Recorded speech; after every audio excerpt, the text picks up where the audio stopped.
Hello and welcome to this remarkable event that we're organizing together with Tom Barnhart and Business Polska, the USA Central European Investment Summit. I hope you've been enjoying all the events so far. My name is Marek, as Tom has, I gather, introduced me. I'm the chairman of CEE Government Relations, a leading, in fact, the leading public affairs consultancy in Central Europe. And we're delighted to be co-sponsoring this event and bringing to you, the American investor community, a little bit more light, as it were, on the exciting opportunities that there are in Central Europe. Now, Tom has asked me to give you a 25-minute background brief on the politics of Central Europe. Now, it's a very, very big task. There are multiple countries here. And as you can see from the slides, there's a huge area to be discussed. So it's not easy to actually go through those countries one by one. So I thought it'd be more interesting for you would be to give you a broader overview of the commonalities between the countries, but also what distinguishes them from each other. So to give you a bit of a framework as you then look at the region as a whole from where you are. Now, as I say, when people talk about Central and Eastern Europe, it's very difficult to actually pin them down on what they mean. Certainly, there's a lot of commonalities in the region. We all know the historical background of the region, most of it deprived of statehood in the 18th and 19th and early 20th century, facing the rigors of the Second World War, and obviously the tragedy of communism and Soviet domination of this part of the Europe. So there's a common sense of historical experience certainly there. And as we're actually now seeing very clearly in Belarus even, a huge desire for democracy, rule of law, and Western integration. And this is really what's driven this region in its relationship both with Europe over the last 30 years, but also with the United States. I'll come back onto that later.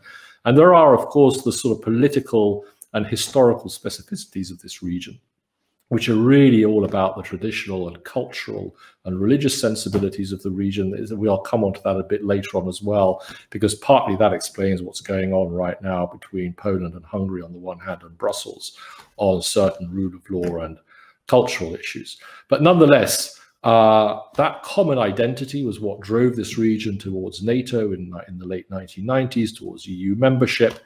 But as EU and NATO have expanded, so we're also trying to, so what also is happening is a redefinition of what exactly, how this region is organized. There's the 3 Cs initiative, obviously, which is a big focus of the event today. There's the Bucharest 9, which is more or less a defense formal platform for cooperation. And of course, looking to the future, who knows where history will take us? Will there be a day when Ukraine, Georgia, Belarus, or perhaps even Kaliningrad at some point join into the family of Central European nations with a close relationship towards NATO and the EU? One of the things about this region, which is obviously crucial, is how, in a sense, how, despite the commonalities, how many differences there are. And one of the issues that we have in Central Europe is the very rapid turnover of politicians and decision makers. Bear in mind that you're dealing with countries which are very volatile. In many cases, politically, parties come and go, leaderships change. There are rapid electoral cycles which are not in sync with each other. So one of the issues of affecting the regional cooperation is obviously the different political perspectives you get from each particular government. And the political order within those countries is sometimes unstable. There are fractious governments, coalition governments, fractious parties, very different from the much more stable political and party systems you have in Western Europe and the United States. So if you look, for example, at the timeline that we have coming up for parliamentary elections, you'll see that whichever country you look at, you're really looking at a very sort of a patchwork, in fact, of future elections spread out over the next few years. So if you're doing business in the region as a whole, you really have to keep an eye on what's going on politically, because literally every 6 to 8 months you're going to be jumping from foot to foot, as it were, trying to cope with the new governments that are coming up in the region. We've just had elections in a number of countries, and there are new elections coming up in 2021 in Bulgaria, Czech Republic, and then into 22. Obviously, you have Hungary coming up and some of the Baltic states as well. So that's one of the issues of looking at this region as a commonality. The other thing that it's interesting to look at is that there are key bilateral relationships and key bilateral tensions within the Central European political community. So very close relationship, for example, between Poland and Hungary. That's driven by political, party political friendships between Prime Minister Orban and Prime Minister Morawiecki. You have a close strategic relationship between Poland and Romania and Poland and the Baltic states. But you also have tensions between some of the countries. For example, relations between Hungary and Romania remain overshadowed by minority issues, and the same relates to the relationship between Hungary and the Ukraine. And even within the relationship, even though most of these countries are already members of the European Union, the fact that some do and some do not use the euro currency is also an issue, because obviously those that are within the Eurozone have a much closer relationship between with Germany and the European Central Bank and so on, and others like Poland who are outside the euro also have that issue to look at. And as the EU moves forward in terms of consolidating Eurozone cooperation, those countries that are outside the euro will be, well, perhaps not so much out in the cold, but they will have a different relationship with Brussels than those who are already do have the euro. Some countries are in NATO, others are not in NATO, some are trying to get into NATO. So that's another division within what I call the patchwork family of Central Europe. Now, all that having been said, there are key strategic challenges that all of these countries face together, regardless of their domestic political makeup and some of the issues that may be proving a challenge in terms of their bilateral relationships. And really, those strategic challenges are two, really. I mean, there are others, but the main one is the strong perception that the key challenge towards stability in the region is the Russia threat. We've seen, obviously, over the last decade, the adventures of Russia in Georgia, Crimea, Ukraine, and most recently in the Caucasus. There's been military buildups in the Baltics, in Belarus, and in Kaliningrad. And obviously, Russia is playing a disruptive role, not only within Central Europe, but also within Europe writ large, through other tools of intervention, whether it's energy policy, cyber threats, and also propaganda, which is through social media, is something that the Russians have long perfected.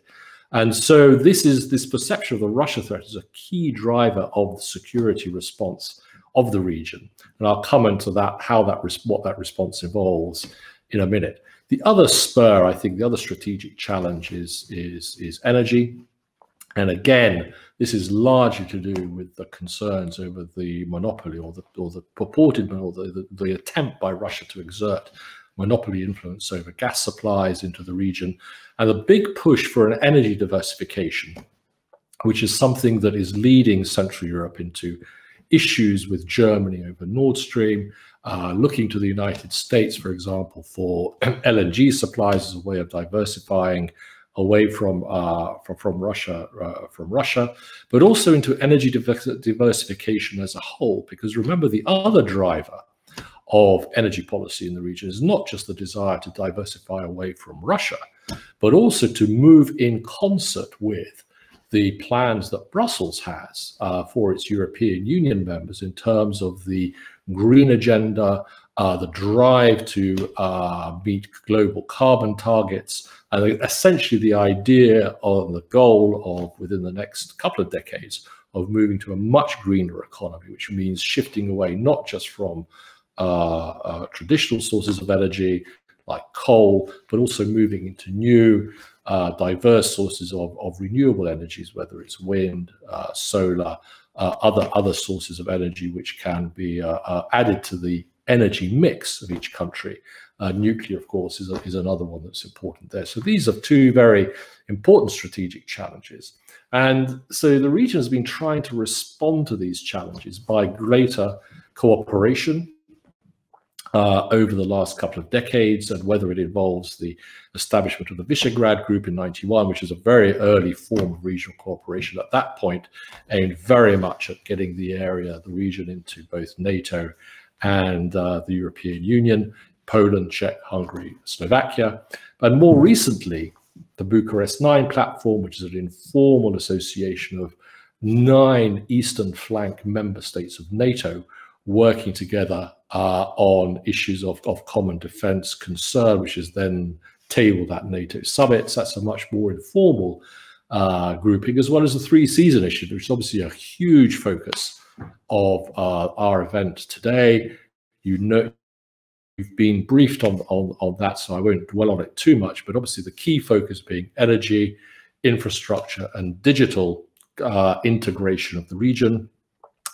Primarily looking to the United States as a key partner for commercial programs in the region, aided by the 3 Seas Investment Fund, which was set up most recently, involving large capital investments from Poland and other countries.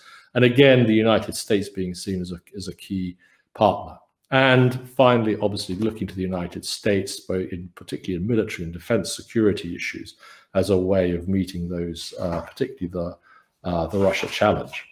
And now let's talk a little bit about specifically the United States relationship. Well, I've already talked about certainly the sense within Central Europe is the recognition that the United States is an absolutely crucial pillar of the NATO alliance, and keeping the United States involved in NATO, involved in European NATO affairs, is a real priority for the region. And one expression of that is the recent signing by Poland and the United States of an enhanced defense cooperation agreement, a very similar agreement, by the way, signed recently also with Budapest by the Trump administration. That in itself, and we'll talk about it later in our panel on defense issues in Central Europe, is a key instrument of keeping the United States much more engaged in terms of troops, infrastructure, support services within the region. The Trump administration, it has to be said, although we're past the election now in the United States, was in many countries, particularly Poland and Hungary and other countries in the region, seen as a good thing, despite what the controversies in the United States domestic scene. Overall, the Trump administration was seen as being good for Central Europe, both in terms of defense posture, defense sales, military presence, but also an encouragement, a very strong encouragement of more US investment into the region. That was a priority, frankly, of the Trump administration. The US State Department, the local embassies played a key role in bringing in those big investors like Microsoft, for example, in Poland and others into a stronger presence. Biden administration, a lot of people are wondering what impact this will have on Central Europe. My guess is really that the depth of the American geostrategic interest in the region, despite some of the differences of stress on some cultural issues, overall, I think will mean that the United States will maintain a very strong presence in the region, both militarily and economically. Certainly Biden, when he was in the Senate and during the late 90s, he was a key proponent of the expansion of NATO into Central Europe, against some voices in the Democrat Party, by the way, at that point. And there are key commonalities. Biden's positions on whether it's Russia, defense spending, energy diversification, and Belarus. Also, there's a lot of things that the Central Europeans have in common here.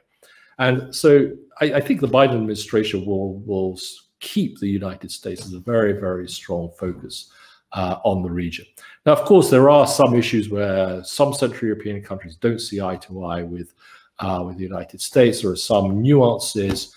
If you go to Hungary, for example, they have a different view on China than the United States does. Some Central European countries took a more European perspective on issues involving Iran. And of course, as we're seeing now, the European Union is still moving forward on some tariff restrictions on US trade into the European Union as a whole, bringing with it countries from Central Europe. So there are issues, I think, that are going to still be outstanding over the next few years, and also issues like rule of law, media freedoms, and cultural issues. These are areas where a particular Biden administration may have more sensitivities than a Trump administration, but we'll just have to wait and see. I'd like to focus now, just in the last few minutes, on the other relationships that Central Europe has. One is with Brussels, a huge topic, and can't really go into too much detail, but really there's always been an ambivalence, or a perception of an ambivalence, at the heart of the relationship between Central Europe and Brussels. Many people in Brussels have a rather jaded view of the region as a whole, feeling that on the one hand, Central European countries are very keen to absorb funding from the European Union in terms of transition payments, European budget transfers, and also the new Just Transition program, which is now moving into support on energy, and yet really not being as good European partners as some other longer standing members of Europe from Western Europe are. That's been a tension, it's an underlying tension in that relationship. But to be fair, Central Europeans do have their own particular interests that they want to keep promoting within Brussels. Issues of promoting the single market, key sensitivities on energy, and really promoting the competitive agenda within Europe as well, because they do feel they do have a competitive advantage over many of the stater economies in Western Europe. And that causes some tension with Brussels. One of the areas where, again, there's been sort of differences of opinion, not so much with the Commission, but between Warsaw especially and Berlin, on the other hand, is over Nord Stream. There's a sense also here that the European Union should be doing more in terms of outreach for non-EU member states, such as whether it's in the Western Balkans, whether it's the Ukraine, whether it's Belarus. And obviously overshadowing the relationship in the last couple of years, certainly between Hungary and Brussels, has been a very strong differences of opinion on migration policy and also rule of law issues. So those tensions do exist, and as you're very well aware, over the last 24 hours, that tension over the relationship between rule of law and European funding for the Central European region has literally blown up, with a preliminary decision by both Poland and Hungary to veto the next EU budget, as well as some of the COVID funding that's been put on the table, unless and until the Commission and the European Council loosens up on the close link that's now seeking to forge between rule of law, breaches of rule of law, or purported breaches of rule of law in the region, and the so-called European values. Something which Prime Minister Morawiecki and Prime Minister Orban have decided to veto the EU budget on that basis. Again, it's a standoff. We'll see who blinks first, but it's something that will, I think, drive the relationship between the region and Brussels. Brexit, of course, has had an impact as well. People talk about a hung exit or a poll exit. That's not really on the cards. But I think one interesting dynamic, the new dynamic that you will see over the next few years, is a greater activity of the UK and the British government on its own, trying to forge deeper links within the Central European region. The relationship between Central Europe and France and Germany, of course, is at the core of the relationship between Central Europe and the European Union. And of course, Germany and France themselves don't really see eye to eye on the future of the European Union. Certainly President Macron has, over the last year or so, been pushing for a much more integrationist agenda on Europe, whereas Berlin has been much more pragmatic. Yesterday or a couple of days ago, there was a discussion about the future defense arrangements within Europe, and President Macron again pushing for a move forward to create a European army, or at least a European defense force, which would have some autonomy from NATO, and the German government being much more cautious on that.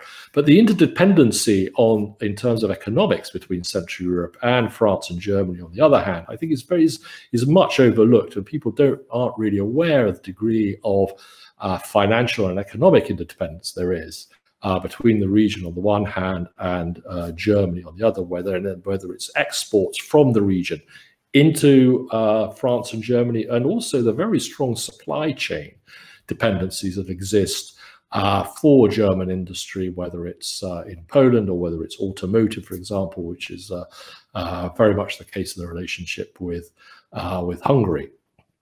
So again, this is a dynamic relationship, and I think the perhaps for historical reasons, rather surprisingly, actually in terms of the general relationship, it's more towards Berlin that these countries see their relationship cleaving to rather than France. But that's we'll see how the current spat over a rule of law changes that dynamic. Finally, the eastern vector of the Central Europe. We've seen that, on Russia, for example, Central Europe is not united. We've seen some differences, certainly in approach towards relationships with Russia, compared with, if you look at Hungary, where they have a much more closer energy relationship with Moscow, and in the Czech Republic, again, certain elements of the political establishment there have taken a much more pragmatic view towards Russia. There's Serbia as well. China was very attractive to the region a few years ago. And there were great efforts made to create various platforms of collaboration with China, the 16+1 formula, for example, which came into being a few years ago. That has largely faded, largely due to the sort of pressure, or rather but it's not just pressure from the United States, but it's also the increasingly openly aggressive behavior of China, whether it's on human rights issues, whether it's on territorial issues in Hong Kong and Taiwan, and obviously the cyber threat from China through corporations such as Huawei have made a very strong impression on the Central European elites. There's been very much a standoff position, much closer to the US position on China than there was recently compared to what the Central Europeans had before. So there's certainly been a cooling of relationships with China, and obviously, again, the future policy of the US administration on China, I think, will also drive the region's responses to that. There remains a fascination with the Gulf states, obviously on energy issues. There have been some attempts to create a collaborative framework between the Visegrad countries and the Gulf Cooperation Council. Obviously, Central Europe looking towards the Gulf for both funding and for energy. Again, it's a mixed bag in terms of actual results, but the intent is still there. I think one of the more interesting, surprising relationships that you have with for Central Europe is with Israel. Despite the complexities of history, overall the relationship with Israel has been very, very good. The Central Europeans, particularly the Visegrad countries, Hungary and Poland in particular, have really stretched out their hands in terms of trying to develop a stronger relationship with Israel. They've been largely supportive of US policy, whether it's on Israel or in Iran. And despite some tensions here and there, the relationship between the region and Israel has been strong, and it's been strengthening. So Central Europe overall, just to conclude, has been increasingly muscular. It's increasingly sought to assert itself in relation to Brussels, define its own posture towards the East, but above all, making a decision to go for the United States as a key strategic partner. And that's really what the rest of this afternoon is going to be about. I do invite you to look at the panels that are coming on, and we look forward to welcoming you in many of the interesting sessions that are going to be going on in these 3 work streams that Tom has been so excellent in arranging. So thank you very much for listening to me, Marek Matraszek, Chairman of CEE Government Relations. And Tom, thanks so much for setting this up, and we're really looking forward to the next few hours, actually, the company of you and your splendid guests. Well, and also I think we'll have a few of the US guys begin to pop in as it's early morning there. So we will go from the US East Coast to US West Coast as well in the afternoon. And Marek will be keen to hear some more deeper comments from your side on the defense side. You have a defense panel, I think, in an hour or so. So that's up next. One question before we wrap up. Have you seen any hesitation among US companies investing in Central Europe because of the COVID? Or what has been the pace of that, and how do you anticipate that might develop or not develop based on the issues of not being able to travel and not being able to meet people? Well, thanks to the wonders of American technology and the warp speed project of the American administration, the prospect of a vaccine or vaccines coming from US multinational pharmaceutical companies has really lifted that shadow of doubt about the future ability of the United States, or in fact the global economy, to respond to COVID. We're really looking forward to next year to be getting back on those lots to Miami and Washington and New York and San Francisco, and building up those links again. Obviously, it has been a problem for a number of US companies who have based their executives are very difficult to travel. There's a EU-wide ban on travel from the United States, as you know. But actually, US companies have been able to maintain their presence. They have European operations, and their European executives have been drafted in the short term to manage that difficulty. But I think the strategic nature of the US technology, whether it's in energy, whether it's in digital services, whether it's in pharmaceuticals, whether it's in the defense industry, mean that the Central Europeans are prepared to wait.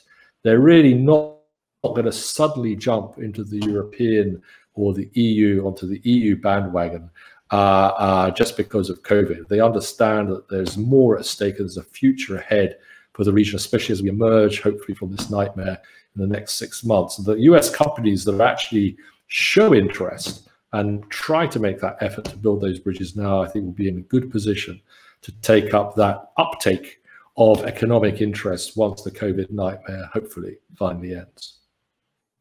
Great. Well, in fact, that's almost a segue. We do have Novavax is one of our newest speakers. So they are in the Czech Republic and will be producing vaccines there in Czech Republic. And they're due to speak also in a couple of hours. So that should be interesting. Mark, we're going to wrap up here. Thank you very much for that tour de force about the region. We could go on forever, I believe. But don't encourage me, Tom. We'll do that at another time. So let's get Mr. Tutak to give us a round of applause if you can, and go on to the next stage. So I'm going to take you off, Marek. Thank you. This particular panel, and I'll stay on, and I'll intro the next panel. Okay. So a round of applause to Marek if we can do that. In process. Okay. Definitely silence. So, well, somebody's forgot to push the tape. That's right. So you can get a round of applause from my side in that case. Yeah. Okay. So thank you. Rafael, Marek's off. Yes. And we're going. Thanks, Marek. Thank you very much. We'll see you in the afternoon. Thank you very much. And see you later.